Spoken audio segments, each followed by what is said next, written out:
नमस्कार, मैं रवीश कुमार। आज हम एक ऐसे व्यक्ति की कहानी पर बात करेंगे जिसका नाम भारत के शायद हर घर में किसी न किसी वजह से लिया जाता है। यह नाम है विजय माल्या। एक समय था जब विजय माल्या का नाम सफलता, अमीरी और रंगीन जीवन शैली का दूसरा नाम माना जाता था। वह सिर्फ एक बड़े उद्योगपति ही नहीं थे, बल्कि एक ऐसी हस्ती थे जिनकी पार्टियों में शामिल होना, जिनके कैलेंडर में जगह पाना बड़े बड़े लोगों का सपना हुआ करता था। उनकी छवि एक ऐसे राजा की तरह गढ़ी गई थी जो अपनी जिंदगी को अपनी शर्तों पर जीता है। लोग उन्हें किंग ऑफ गुड टाइम्स यानी अच्छे दिनों का राजा कहकर पुकारते थे। यह कहानी उसी राजा के अर्श से फर्श पर आने की कहानी है, या यूं कहें कि अपने ही बनाए साम्राज्य से भाग जाने की कहानी है। विजय माल्या का जन्म 18 दिसंबर 1955 को कोलकाता में हुआ था। उनके पिता विठल माल्या एक बहुत बड़े और सफल व्यवसायी थे। उन्होंने यूनाइटेड ब्रूअरीज ग्रुप की स्थापना की थी, जो शराब और बियर के कारोबार में एक बड़ा नाम था। विजय माल्या ने अपनी शुरुआती पढ़ाई भारत में की और फिर उच्च शिक्षा के लिए विदेश चले गए। जब वह केवल 28 साल के थे, तब उनके पिता का निधन हो गया और एक बहुत बड़े व्यापारिक साम्राज्य की जिम्मेदारी उनके कंधों पर आ गई। कई लोगों को लगा कि इतनी कम उम्र में वह इस विशाल कारोबार को संभाल नहीं पाएंगे, लेकिन माल्या ने न केवल इसे संभाला, बल्कि इसे और भी कई गुना आगे बढ़ाया। उन्होंने अपने पिता की विरासत को एक नई ऊंचाई दी और दुनिया को दिखाया कि वह सिर्फ एक अमीर पिता के बेटे नहीं, बल्कि खुद भी एक काबिल कारोबारी है। उनकी शख्सियत में एक खास तरह का आकर्षण था। वह हमेशा महंगे कपड़े हो, शानदार गाड़ियों और अपने निजी विमानों से घिरे रहते थे। उनकी पार्टियां दुनिया भर में मशहूर थीं, जहां बॉलीवुड के सितारे, क्रिकेटर, राजनेता और बड़े उद्योगपति शामिल होते थे। विजय माल्या ने अपनी एक ऐसी सार्वजनिक छवि बनाई जो भारत में पहले किसी उद्योगपति ने नहीं बनाई थी। वह सिर्फ बोर्डरूम में बैठकर फैसले लेने वाले बिजनेसमैन नहीं थे, बल्कि वह एक सेलिब्रिटी थे, एक पेज 3 पर्सनालिटी थे। उनकी हर हरकत पर मीडिया की नजर रहती थी। उनका जन्मदिन हो या उनकी टीम का IPL मैच जीतना, हर मौका एक बड़े जश्न में बदल जाता था। ये छवि उनके कारोबार के लिए भी फायदेमंद साबित हो रही थी, क्योंकि यह उनके ब्रांड को एक लग्जरी और ग्लैमरस पहचान दे रही थी। लेकिन इस चमक दमक और सफलता की कहानी के पीछे एक दूसरा पहलू भी धीरे धीरे तैयार हो रहा था, जिसकी भनक उस वक्त शायद किसी को नहीं थी। यह पहलू था बदलते बदलते सपनों को पूरा करने के लिए विजय माल्या की महत्वाकांक्षा मनुष्य के कारोबार से निकालकर आसमान की ऊंचाइयों तक ले गई। लेकिन यही उद्दाम उनके पतन का कारण है। आज जब हम विजय माल्या का नाम सुनते हैं, तो किंग ऑफ गुड टाइम्स की छवि के साथ साथ बैंकों का कर्ज लेकर भागे हुए एक भगोड़े की तस्वीर भी सामने आती है। यह कहानी हमें यह सोचने पर मजबूर करती है कि सफलता की चकाचौंध में इंसान कैसे अपनी जिम्मेदारियों से मुंह मोड़ लेता है और कैसे व्यवस्था की खामियों का फायदा उठाकर कानून की पकड़ डेढ़ से दूर हो जाता है। विजय माल्या ने बहुत सोच समझकर अपनी किंग ऑफ गुड टाइम्स वाली छवि को गढ़ा था। यह सिर्फ एक उपनाम नहीं था, बल्कि यह उनकी मार्केटिंग रणनीति का एक बहुत बड़ा और सफल हिस्सा था। उन्होंने अपने ब्रांड, खासकर किंगफिशर बियर को अपनी व्यक्तिगत जीवन शैली के साथ जोड़ दिया। जब लोग किंगफिशर बियर खरीदते थे, तो वे सिर्फ एक उत्पाद नहीं खरीद रहे होते थे, बल्कि वे विजय माल्या की रंगीन, ग्लैमरस और सफल जिंदगी के एक छोटे से हिस्से का अनुभव कर रहे होते थे। उनकी पार्टियों की तस्वीरें, उनके यॉट पर होती पार्टियां और खूबसूरत मॉडलों के साथ उनके फोटो, यह सब कुछ एक सपने जैसा था जिसे माल्या ने अपनी ब्रांडिंग का केंद्र बनाया। यह एक ऐसा दौर था जब भारत आर्थिक रूप से खुल रहा था और लोगों के मन में भी बड़ी आकांक्षाएं जन्म ले रही थी। माल्या ने इसी आकांक्षा को भुनाया। इस छवि को बनाने में किंगफिशर कैलेंडर ने एक बहुत बड़ी भूमिका निभाई। हर साल आने वाला यह कैलेंडर सिर्फ तारीखें बताने वाला एक कागज का टुकड़ा नहीं था, बल्कि यह स्टाइल, ग्लैमर और खूबसूरती का प्रतीक बन गया था।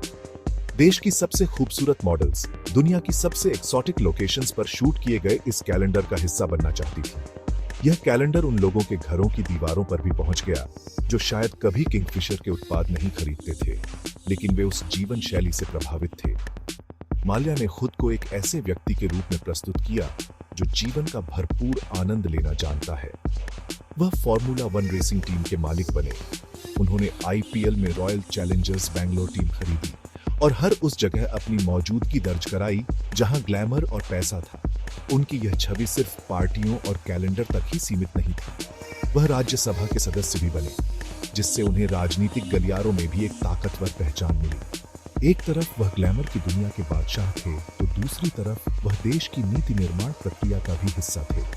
इस दोहरी भूमिका ने उनकी ताकत और प्रभाव को कई गुना बढ़ा दिया।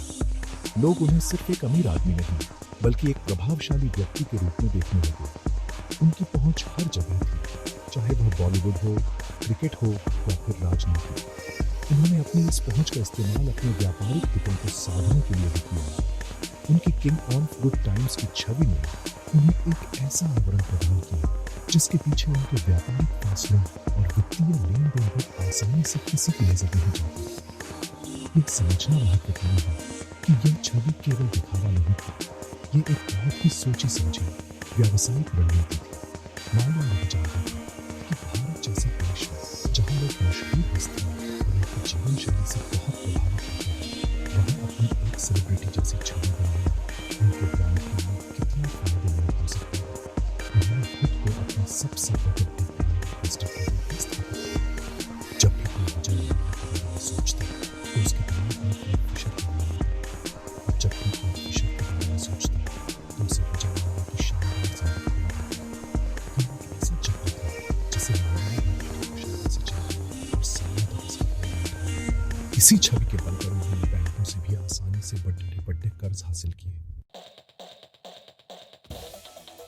विजय माल्या की व्यावसायिक सफलता की नींव उनके पिता द्वारा स्थापित यूनाइटेड ब्रूअरीज ग्रुप पर रखी गई थी। जब उन्होंने कंपनी की बागडोर संभाली तो उन्होंने इसे सिर्फ भारत तक ही सीमित नहीं रखा, बल्कि इसे एक वैश्विक ब्रांड बनाने का सपना देखा। उन्होंने शराब के कारोबार में आक्रामक विस्तार की नीति अपनाई। उन्होंने कई राष्ट्रीय और अंतर्राष्ट्रीय कंपनियों का अधिग्रहण किया। भारत में उन्होंने अपने सबसे बड़े प्रतिद्वंद्वी शॉ वॉलिस को खरीदा और शराब बाजार में अपना एकाधिकार स्थापित कर लिया। इसके बाद उन्होंने स्कॉटलैंड की मशहूर व्हिस्की निर्माता कंपनी व्हाइट एंड मैके का भी अधिग्रहण किया। यह एक बहुत बड़ी डील थी, जिसने विजय माल्या को अंतर्राष्ट्रीय शराब बाजार में एक बड़ा खिलाड़ी बना दिया। उनकी रणनीति बिल्कुल साफ थी। वह हर सेगमेंट में हर कीमत पर अपने ग्राहकों के लिए एक उत्पाद पेश करना चाहते थे। किंगफिशर बियर पहले से ही भारत में सबसे लोकप्रिय ब्रांडों में से एक थी, लेकिन माल्या ने इसे और मजबूत किया। उन्होंने इसे युवाओं और आधुनिक जीवन शैली के साथ जोड़ा। किंग ऑफ गुड टाइम्स का नारा किंगफिशर बियर के विज्ञापनों का एक अभिन्न अंग बन गया। उन्होंने शराब के कारोबार से कमाए गए मुनाफे का इस्तेमाल दूसरे क्षेत्रों में निवेश करने के लिए किया। वह सिर्फ एक ही कारोबार में बंध कर नहीं रहना चाहते थे। उनकी नजरें अब आसमान की ओर थीं। वह उड्डयन के क्षेत्र में एक बड़ा दांव लगाना चाहते थे। एक ऐसा क्षेत्र जो ग्लैमरस तो था, लेकिन साथ ही बहुत जोखिम भरा भी था। इसी महत्वाकांक्षा के साथ साल 2005 में किंगफिशर एयरलाइंस की शुरुआत हुई। विजय माल्या ने इसे सिर्फ एक और एयरलाइन की तरह नहीं, बल्कि एक लग्जरी अनुभव के रूप में पेश किया। उन्होंने वादा किया कि किंगफिशर में सफर करना सिर्फ एक जगह से दूसरी जगह जाना नहीं होगा, बल्कि यह एक शानदार अनुभव होगा। विमान के अंदर बेहतर सीटें, हर यात्री के लिए व्यक्तिगत मनोरंजन स्क्रीन और बेहतरीन सेवा, यह सब कुछ उस समय भारतीय विमानन उद्योग के लिए नया था। माल्या ने अपनी एयरलाइन को अपनी किंग ऑफ गुड टाइम्स की छवि का ही एक विस्तार बनाया। उन्होंने इसे फ्लाई द गुड टाइम्स का नारा दिया। शुरुआत में किंगफिशर एयरलाइंस को यात्रियों से बहुत अच्छी प्रतिक्रिया मिली और यह जल्द ही भारत की सबसे पसंदीदा एयरलाइनों में से एक बन गई। शराब के कारोबार में उनकी सफलता ने उन्हें यह आत्मविश्वास दिया कि वह किसी भी प्रतियोग में सफल हो सकता है। उन्होंने अपनी एयरलाइन के विस्तार के लिए आक्रामक योजना बनाई। उन्होंने घरेलू बाजार में अपनी प्रतिनिधि मजबूत करने के बाद अंतर्राष्ट्रीय उद्यम भी शुरू किया। इसके लिए उन्होंने भारत की पहली बजट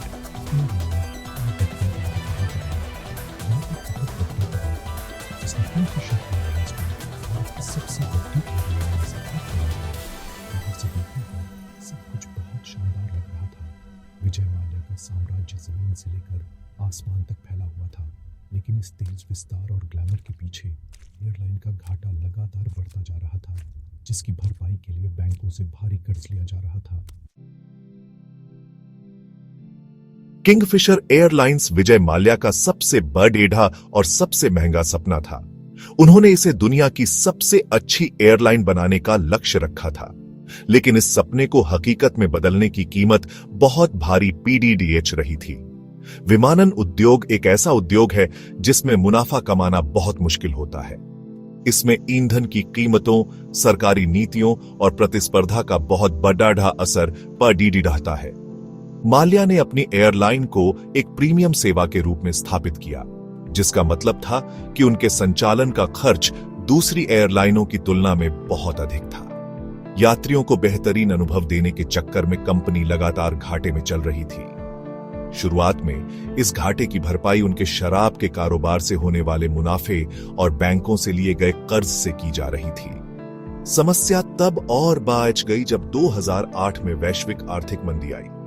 इस मंदी का असर पूरी दुनिया के विमानन उद्योग पर पड़ी रहा। हवाई यात्रा महंगी हो गई और लोगों ने यात्रा करना कम कर दिया। किंगफिशर एयरलाइंस, जो पहले से ही वित्तीय संकट से जूझ रही थी, इस मंदी की मार को झेल नहीं पाई। कंपनी का घाटा तेजी से बढ़ने लगा। इसी दौरान एयर डेक्कन का अधिग्रहण भी एक बड़ी गलती साबित हुआ। एयर डेक्कन एक कम लागत वाली एयरलाइन थी, जबकि किंगफिशर एक प्रीमियम एयरलाइन। दोनों के व्यापार मॉडल बिल्कुल अलग थे और उन्हें एक साथ चलाना बहुत मुश्किल साबित हो रहा था। इस अधिग्रहण ने किंगफिशर के वित्तीय बोझ को और भी ज्यादा बढ़ा दिया। कंपनी को चलाने के लिए विजय माल्या ने विभिन्न सरकारी और निजी बैंकों से भारी मात्रा में कर्ज लेना शुरू कर दिया। उन्होंने अपनी किंगफिशर ब्रांड की वैल्यू, अपने शेयरों और अपनी व्यक्तिगत गारंटी पर हजारों करोड़ रुपए का कर्ज उठाया। उस समय माल्या का नाम और उनकी किंग ऑफ गुड टाइम्स की छवि इतनी बढ़ी थी कि बैंकों ने भी उन्हें कर्ज देने में कोई हिचकिचाहट नहीं दिखाई। उन्हें लगा कि माल्या जैसा बड़ढ़ा उद्योगपति अपना कर्ज जरूर चुका देगा। लेकिन एयरलाइन की हालत दिन ब दिन खराब होती जा रही थी।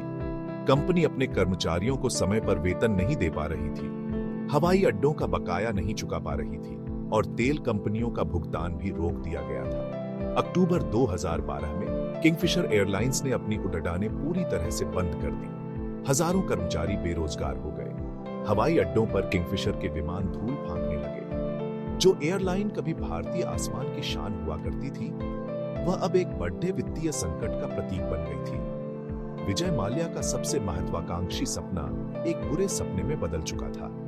यह सिर्फ एक कंपनी का बंद होना नहीं था, बल्कि यह भारतीय बैंकिंग प्रणाली पर हजारों करोड़ रुपए के कर्ज का बोझ छौंट गया था। यहीं से विजय माल्या के किंग ऑफ गुड टाइम्स के अंत की शुरुआत हुई और उन पर लगे धोखाधड़ी और मनी लॉन्ड्रिंग के आरोपों का सिलसिला शुरू हुआ। किंगफिशर एयरलाइंस के बंद होने के बाद बैंकों ने अपने पैसे वापस मांगने शुरू कर दिए। विजय माल्या पर लगभग 17 बैंकों का 9,000 करोड़ रुपए से भी ज्यादा का कर्ज बकाया था। यह कर्ज किंगफिशर एयरलाइंस को चलाने के लिए लिया गया था। जब कंपनी बंद हो गई और कर्ज चुकाने की कोई उम्मीद नहीं बची, तो बैंकों ने कानूनी कार्रवाई शुरू कर दी। सबसे पहले बैंकों के एक समूह ने, जिसका नेतृत्व भारतीय स्टेट बैंक यानी एसबीआई कर रहा था, माल्या को विलफुल डिफॉल्टर यानी जानबूझकर कर्ज न चुकाने वाला घोषित करने की प्रक्रिया शुरू की। इसका मतलब यह था कि माल्या के पास कर्ज चुकाने के लिए संसाधन थे, लेकिन वह जानबूझकर ऐसा नहीं कर रहे थे। यह एक बहुत गंभीर आरोप था। इसके साथ ही भारत की जांच एजेंसियों जैसे केंद्रीय जांच ब्यूरो यानी सीबीआई और प्रवर्तन निदेशालय यानी ईडी ने भी इस मामले की जांच शुरू कर दी। जांच में यह बात सामने आई कि माल्या ने जो कर्ज एयरलाइन के लिए लिया था, उसका एक बड़ा हिस्सा दूसरे कामों में इस्तेमाल किया गया था। ईडी ने आरोप लगाया कि कर्ज की रकम को अवैध रूप से विदेश में स्थित शेल कंपनियों यानी फर्जी कंपनियों में भेजा गया। यह मनी लॉन्ड्रिंग का एक सीधा मामला था। सीबीआई ने अपनी जांच में पाया कि माल्या को कर्ज देने में बैंकिंग नियमों की अनदेखी की गई थी। आरोप लगे कि माल्या ने अपने प्रभाव का इस्तेमाल करके बैंकों के वरिष्ठ अधिकारियों के साथ मिलकर यह घोटाला किया है। इन आरोपों ने विजय माल्या की छवि को पूरी तरह से बदल दिया। जो व्यक्ति कल तक सफलता और ग्लैमर का प्रतीक था, वह अब एक धोखेबाज और भगोड़े के रूप में देखा जा रहा है। मीडिया में हर रोज उनसे जुड़ी नई खबरें आने लगी। कैसे उन्होंने बैंकों को धोखा दिया, कैसे उन्होंने कर्ज के पैसे से अपनी शानदार जीवन शैली को बनाए रखा और कैसे उन्होंने कर्मचारियों को उनके हाल पर छोड़ दिया। किंगफिशर के हजारों कर्मचारी जिन्हें महीनों से वेतन नहीं मिला था, सड़कों पर प्रदर्शन कर रहे थे। उनकी कहानियां लोगों के गुस्से को और भड़का रही थी। लोगों को यह समझ नहीं आ रहा था कि एक आदमी बैंकों का इतना सारा पैसा लेकर कैसे खुलेआम घूम सकता है। विजय माल्या इन सभी आरोपों से इनकार करते रहे। उनका कहना था कि किंगफिशर एयरलाइंस का डूबना एक व्यावसायिक विफलता थी, कोई घोटाला नहीं। उन्होंने कहा कि वह बैंकों का पैसा चुकाना चाहते हैं, लेकिन उनकी संपत्ति को जांच एजेंसियों ने जब्त कर लिया है, जिसकी वजह से वह ऐसा नहीं कर पा रहे हैं। उन्होंने कई बार ट्वीट करके और बयान जारी करके अपनी सफाई देने की कोशिश की, लेकिन तब तक बहुत देर हो चुकी थी। जनता और मीडिया की नजर में वह दोषी साबित हो चुके थे। बैंकों का दबाव बढ़ता जा रहा था और जांच एजेंसियों का शिकंजा कसता जा रहा था। माल्या को यह एहसास हो गया था कि भारत में उनके लिए मुश्किलें बढ़ने वाली हैं, और फिर उन्होंने वह कदम उठाया जिसने पूरे देश को हैरान कर दिया। जैसे जैसे जांच एजेंसियों का शिकंजा कसता जा रहा था और बैंकों का दबाव बढ़ रहा था, विजय माल्या को यह समझ आ गया था कि भारत में उनकी गिरफ्तारी हो सकती है। उन पर कानूनी कार्रवाई का खतरा मंडरा रहा था। इसी बीच 2 मार्च 2016 को विजय माल्या अचानक भारत छोड़कर लंदन चले गए। वह अपने साथ कई बड़े बड़े सूटकेस लेकर दिल्ली के हवाई अड्डे से रवाना हुए। उस समय तक उनके खिलाफ कई बैंकों ने अदालत में मामले दर्ज करा दिए थे, लेकिन उनके देश छोड़ने पर कोई कानूनी रोक नहीं लगाई गई थी। उनके जाने की खबर जब मीडिया में आई तो पूरे देश में हड़कंप मच गया। सवाल उठने लगे कि इतना बड़ा कर्जदार, जिस पर हजारों करोड़ की धोखाधड़ी का आरोप है, वह इतनी आसानी से देश छोड़कर कैसे जा सकता है। उनके जाने के बाद विपक्ष ने सरकार पर गंभीर आरोप लगाए। यह सवाल पूछा गया कि जब जांच एजेंसियां माल्या से पूछताछ कर रही थीं, तो उन्हें देश छोड़ने से क्यों नहीं रोका गया? क्या सरकार और एजेंसियों की तरफ से कोई लापरवाही हुई? इस मामले पर संसद में भी खूब हंगामा हुआ। सरकार ने अपनी सफाई में कहा कि उस समय माल्या के खिलाफ कोई गिरफ्तारी वारंट नहीं था और न ही उनके विदेश जाने पर कोई रोक थी, इसलिए उन्हें रोका नहीं जा सका। लेकिन यह तर्क लोगों के गले नहीं उतरा। लोगों को लगा कि सिस्टम में कहीं ना कहीं कोई बड़ी चूक हुई है, जिसका फायदा उठाकर माल्या कानून की पकड़ेगिरी से दूर भाग गए। लंदन पहुंचने के बाद विजय माल्या ने कहा कि वह भागे नहीं हैं, बल्कि वह अपने परिवार के साथ रहने के लिए ब्रिटेन आए हैं। उन्होंने कहा कि वह जांच में सहयोग करने के लिए तैयार हैं, लेकिन वह भारत वापस नहीं आएंगे, क्योंकि उन्हें लगता है कि वहां उनके साथ निष्पक्ष व्यवहार नहीं होगा। उन्होंने खुद को राजनीतिक साजिश का शिकार बताया, लेकिन भारत में उनके इस कदम को पलायन के रूप में ही देखा गया। अदालतों ने उन्हें भगोड़ा आर्थिक अपराधी घोषित कर दिया। यह एक नया कानून था जो विशेष रूप से ऐसे लोगों के लिए बनाया गया था जो कानूनी कार्रवाई से बचने के लिए देश छोड़कर भाग जाते हैं। इस कानून के तहत सरकार को उनकी संपत्तियों को जब्त करने का अधिकार मिल गया। विजय माल्या का भारत से जाना भारतीय कानून और व्यवस्था के लिए एक बड़ी चुनौती बन गया। यह मामला सिर्फ एक व्यक्ति के भागने का नहीं था, बल्कि यह देश के बैंकिंग सिस्टम, जांच एजेंसियों और राजनीतिक इच्छा शक्ति की एक बड़ी परीक्षा थी। क्या भारत सरकार अपने एक नागरिक को, जिस पर इतने गंभीर आरोप हैं, दूसरे देश से वापस ला पाएगी? यह सवाल आज भी कायम है। माल्या का बयान इस बात का एक बड़ा उदाहरण बन गया कि कैसे प्रभावशाली और नीति कानून की खामियों का फायदा उठाकर खुद को बचा लेता है, जबकि आम आदमी छोटी छोटी गलतियों के लिए भी सजा पाता है। इसने देश के आम नागरिकों के मन में व्यवस्था के प्रति एक गहरे अविश्वास को जन्म दिया। विजय माल्या के देश छोड़कर जाने के बाद जांच एजेंसियों की भूमिका पर गंभीर सवाल खड़े हुए। एक विशेष अदालत ने हाल ही में यह टिप्पणी भी की कि विजय माल्या, नीरव मोदी और मेहुल चौकसी जैसे बड़े भगोड़े इसलिए देश से भागने में कामयाब रहे क्योंकि जांच एजेंसियों ने उन्हें सही समय पर गिरफ्तार नहीं किया। यह एक बहुत बड़ी और गंभीर टिप्पणी है जो हमारी व्यवस्था की कार्यप्रणाली पर सवाल उठाती है। लोगों के मन में यह सवाल था कि जब बैंकों को पता था कि माल्या कर्ज नहीं चुका रहे हैं और उन पर जांच चल रही थी, तो उनके पासपोर्ट को जब्त क्यों नहीं किया गया? उन्हें लुकआउट सर्कुलर के बावजूद विदेश जाने से क्यों नहीं रोका गया? इन सवालों के जवाब आज तक पूरी तरह से साफ नहीं हो पाए हैं। भारत सरकार और जांच एजेंसियों ने माल्या के जाने के बाद अपनी कार्रवाई तेज कर दी। प्रवर्तन निदेशालय यानी ईडी ने मनी लॉन्ड्रिंग रोकथाम अधिनियम के तहत उनकी भारत में स्थित संपत्तियों को जब्त करना शुरू कर दिया। इसमें उनके बंगले, फार्म हाउस, शेयर और बैंक खाते शामिल थे। ईडी का दावा है कि उन्होंने अब तक माल्या की 13,000 करोड़ रुपए से ज्यादा की संपत्ति जब्त की है, जो उनके द्वारा लिए गए मूल कर्ज से भी ज्यादा है। सरकार ने यह दिखाने की कोशिश की कि कानून से भागने वालों को बख्शा नहीं जाएगा और उनके द्वारा गबन किए गए पैसे की वसूली हर हाल में की जाएगी। यह कार्रवाई जनता के गुस्से को शांत करने और यह संदेश देने के लिए भी जरूरी थी कि सरकार इस मामले में गंभीर है। अदालती मोर्चे पर भी लंबी लड़ाई चली। सुप्रीम कोर्ट ने विजय माल्या को अदालत की अवमानना का दोषी कराया। मामला यह था कि माल्या ने अदालत के आदेश के बावजूद अपनी सभी संपत्तियों का पूरा ब्यौरा नहीं दिया था और उन्होंने अपने बच्चों के नाम $40 मिलियन की रकम ट्रांसफर कर दी थी, जो उन्हें ब्रिटिश कंपनी डियाजियो से मिली। सुप्रीम कोर्ट ने इस मामले में उन्हें 4 महीने की कैद और 2,000 रुपये जुर्माने की सजा सुनाई।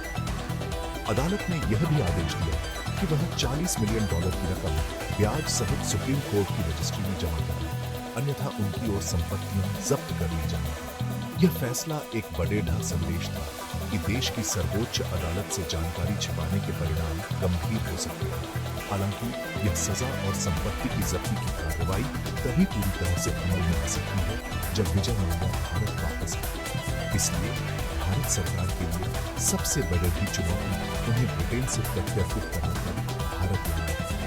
यह एक जटिल और लंबी कानूनी प्रक्रिया है जो 2 देशों के कानूनों और संधियों पर निर्भर करती है। भारत सरकार ने ब्रिटेन की सरकार के समक्ष प्रत्यर्पण का निर्णय लिया, जिसके बाद लंदन की अदालतों में एक लंबा मुकदमा चला। यह मुकदमा सिर्फ विजय माल्या के खिलाफ नहीं, बल्कि यह भारत की कानूनी और न्यायिक प्रणाली की विश्वसनीयता की भी एक परीक्षा बन गया। पूरी दुनिया की नजरें इस बात पर थीं कि क्या भारत अपने एक हाई प्रोफाइल भगोड़े को वापस लाने में सफल हो पाता है या नहीं।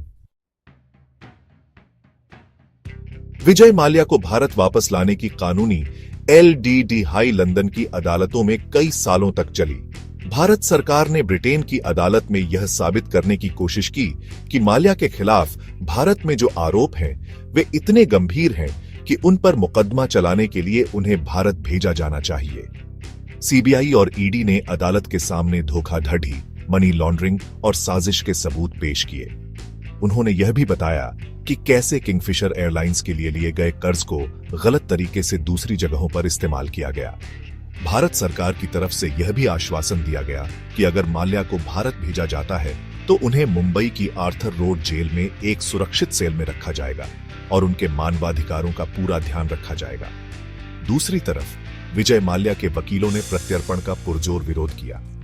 उनकी मुख्य दलील यह थी कि यह मामला एक व्यापारिक विफलता का है, न कि धोखाधड़ी का। उन्होंने कहा कि माल्या ने जानबूझकर बैंकों को धोखा नहीं दिया, बल्कि उनकी एयरलाइन बाजार की खराब स्थितियों के कारण डूब गई। उन्होंने भारत की जेलों की खराब हालत का भी मुद्दा उठाया और कहा कि वहां माल्या की जान को खतरा हो सकता है। उनके वकीलों ने यह भी तर्क दिया कि भारत में उनके खिलाफ मीडिया ट्रायल चल रहा है और उन्हें वहां निष्पक्ष सुनवाई नहीं मिलेगी। यह एक ऐसी कानूनी जंग थी जिसमें दोनों तरफ से बड़े वकील और मजबूत दलीलें पेश की जा रही थी। लंबे समय तक चली सुनवाई के बाद लंदन की वेस्टमिंस्टर मजिस्ट्रेट कोर्ट ने विजय माल्या के प्रत्यर्पण का आदेश दे दिया। अदालत ने माना कि भारत सरकार द्वारा पेश किए गए सबूत पहली नजर में एक मामला बनाते हैं। इसके बाद माल्या ने इस फैसले के खिलाफ ब्रिटेन के हाई कोर्ट में अपील की, लेकिन वहां भी उनकी अपील खारिज हो गई। अंत में उन्होंने ब्रिटेन की सुप्रीम कोर्ट में अपील करने की इजाजत मांगी, लेकिन सुप्रीम कोर्ट ने भी उनकी याचिका खारिज कर दी। कानूनी तौर पर विजय माल्या ब्रिटेन में प्रत्यर्पण के खिलाफ अपनी सारी अपीलें हार चुके थे। ऐसा लगा कि अब उनके भारत आने का रास्ता साफ हो गया है, लेकिन इसके बावजूद विजय माल्या आज भी लंदन में ही है। प्रत्यर्पण की प्रक्रिया एक गोपनीय कानूनी मामले की वजह से रुकी हुई है। ब्रिटेन सरकार का कहना है कि जब तक यह गोपनीय मामला सुलझ नहीं जाता, तब तक माल्या को प्रत्यर्पित नहीं किया जा सकता। यह गोपनीय मामला क्या है, इसके बारे में कोई भी जानकारी काफी सार्वजनिक नहीं की। कुछ विशेषज्ञों का मानना है कि यह शरण से जुड़ा मामला हो सकता है। आज की तारीख यानी 19 जून 2025 को विजय माल्या कानूनी रूप से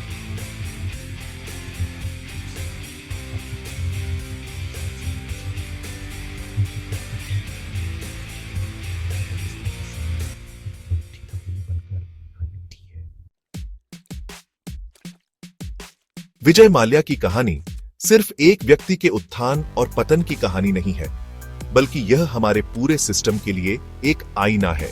यह कहानी हमें कई कड़े सबक सिखाती है। सबसे पहला और सबसे बड़ा सबक बैंकिंग प्रणाली के लिए है। यह मामला दिखाता है कि कैसे बड़े और प्रभावशाली लोगों को कर्ज देते समय बैंक अक्सर नियमों की अनदेखी कर देते हैं। किसी व्यक्ति की छवि और उसके नाम के आधार पर हजारों करोड़ का कर्ज दे देना एक बहुत बड़ी लापरवाही है। बैंकों को अपनी जोखिम मूल्यांकन प्रक्रिया को और मजबूत बनाने की जरूरत है, ताकि भविष्य में कोई दूसरा विजय माल्या पैदा न हो सके। कर्ज की वसूली के लिए भी बैंकों को और ज्यादा सक्रिय और सख्त होने की जरूरत है।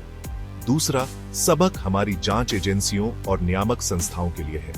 माल्या का इतनी आसानी से देश छोड़कर चले जाना यह बताता है कि हमारी एजेंसियों के बीच तालमेल की कमी है। समय पर कार्रवाई न करना और प्रभावशाली लोगों के दबाव में आ जाना, ये ऐसी कमजोरियां हैं जिन्हें दूर करना बहुत जरूरी है। अगर एजेंसियों ने सही समय पर सख्त कदम उठाए होते तो शायद माल्या देश छोड़कर भाग ही नहीं पाते। इस मामले ने यह भी दिखाया है कि आर्थिक अपराधों से निपटने के लिए हमें और भी सख्त कानूनों और तेज अदालती प्रक्रियाओं की जरूरत है, ताकि अपराधियों को जल्द से जल्द सजा मिल सके और वे कानून की खामियों का फायदा न उठा पाए। तीसरा सबक समाज और मीडिया के लिए है। एक समय था जब मीडिया ने विजय माल्या को king on off good times के रूप में महिमा मंडित किया था। उनकी हर पार्टी, हर जश्न को बड़ी कवरेज दी जाती थी। हम अक्सर सफलता की चक्काचौंध में इतने खो जाते हैं कि उसके पीछे के सच को देखने की कोशिश ही नहीं करते। यह कहानी हमें सिखाती है कि हमें किसी भी व्यक्ति की छवि से प्रभावित होने के बजाय उसके कामों का मूल्यांकन करना चाहिए। सफलता का मतलब सिर्फ पैसा और ग्लैमर नहीं होता, बल्कि ईमानदारी और जिम्मेदारी भी होती है। मीडिया को भी अपनी भूमिका को और जिम्मेदारी से निभाने की जरूरत है और सिर्फ सनसनी फैलाने के बजाय मुद्दों की गहराई में जाकर पीढ़ी ताल करनी चाहिए। अंत में सबसे बड़ा सबक यह है कि कानून से कोई भी बैठा नहीं होना चाहिए, चाहे वह कितना भी अमीर या प्रभावशाली क्यों न हो। विजय माल्या का मामला भारतीय न्याय प्रणाली की इच्छा शक्ति की एक बड़ी परीक्षा है। जब तक उन्हें भारत लाकर कानून के कटघरे में खदेड़ा नहीं किया जाता, तब तक आम जनता का व्यवस्था पर भरोसा पूरी तरह से बहाल नहीं हो पाएगा। यह कहानी हमें याद दिलाती है कि एक स्वस्थ लोकतंत्र के लिए यह जरूरी है कि कानून का राज हो और वह राज सबके लिए बराबर हो। अगर हम इन सबकों को याद रखेंगे और अपनी व्यवस्था में सुधार करेंगे, तभी हम भविष्य में ऐसे घोटालों को होने से रोक पाएंगे। नमस्कार।